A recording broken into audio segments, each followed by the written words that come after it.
If we are living a very comfortable life, we should ask, am I really following Christ?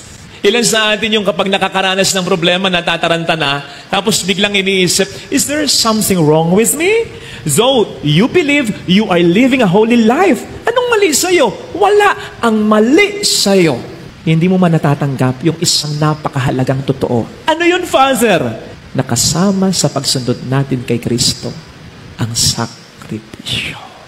Sinabi mismo ni Kristo, ang pagsunod natin sa Kanya ay may sakripisyo at siya mismo nakaranas nito. Yes, magdasal tayo, makaiwas sa problema, malampasan ng problema, pero kung dumating o habang hindi pa nasa-resolba, akuin natin na ito'y parte ng pagsunod natin sa Kanya.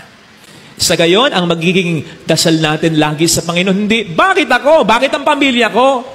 Ano? Sino gusto mo ako? Bakit ako? Wag ganun. Para maging ang tanong natin lagi sa Diyos. Lord, ano ang kalooban mo?